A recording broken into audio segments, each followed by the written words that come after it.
This is the Hello World Podcast.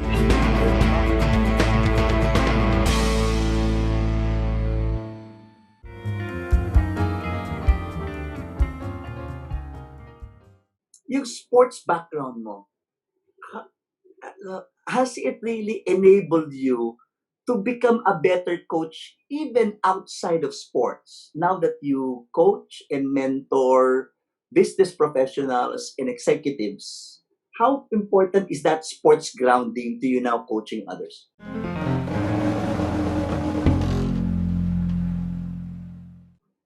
A lot, and it turns out it's not a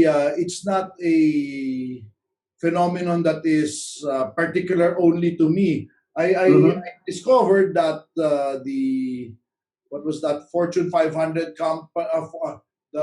there was a Forbes a Harvard Business Review article and Forbes research that 90% of Fortune 500 CEOs were elite athletes in college. And then they interviewed 800 female executives, top executives or female. It was 95% were elite athletes in college. So there is really that connection between sports and athletics and business or executive prowess, because when you are an athlete or a sportsman all your life, you already, number one, you already know the value of hard work and discipline. Hindi mo na kailangan, and teamwork, di ba? Alam na, it's really Correct.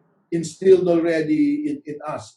So it was the same thing with me as a coach. I approach situations always with a coaching mindset, whether it's my work in leading Toni and Guy, our other business, or when I was the CEO of TV5, it was always with that approach, and napakalaking bagay nung coaching background ko, because sa coaching we are subject to extreme pressure where we have to make decisions very, very fast. We don't split second. We don't even have a few minutes to wait and decide. Things happen so quickly.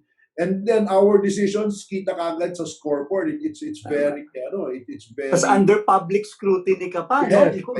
Yes. And then, in as much as I got a lot of acclaim when we won, you can imagine the kind of hatred and bashing that I got when we lost. I mean, the vitriol I received were something I wouldn't wish on my worst enemy. It was so bad that even my kids, my wife got affected, because ganun sa Pilipinas sa basketball, lalo sa basketball, alam mo sa atin, relihiyon ng basketball. I mean, sa basketball, pag panalo yung team, ang galing ng players. Pag talo yung team, ang tanga ng coach. It's always the coach's fault. So you can imagine the kind of, hatred and bashing that I got. But like I said, I withstood it. So the kind of pressure, the lessons that I learned there in basketball coaching, I was able to bring over to my work with companies and in running my business. In the end, it was and the mistakes that I made also in coaching, I was able to kind of help me in running my business and when I was running TV5. And the most important learning really can be distilled to the fact that in the end, you win with your people.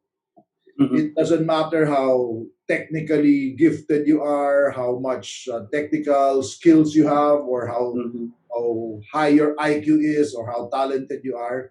If your people stop playing for you, you can throw it all out the window. It doesn't mean nothing. So that's a coach's job, really, to put a group of individuals together to work not towards one direction, not towards one goal, but to work with one heartbeat. Yun talaga yung team. If you can get a group of individuals working with one heartbeat. Sa basketball kasi ganun yung hindi na kailangan usap, nagkatinginan lang, tawag nga natin sa Tagalog, nagkaamuyan lang Kaamuyan lang, alam na di ba? You know already just by sensing, that's what you mean when you say working with one heartbeat. So basketball, we call it chemistry. So sports, we call it chemistry. So organizations, we call it culture. This is Louis Banta of LJMB. Thank you for watching my video. To watch more videos like this, click subscribe and hit the bell icon below. If you like this video, please give it a thumbs up, comment down below, and share it to others.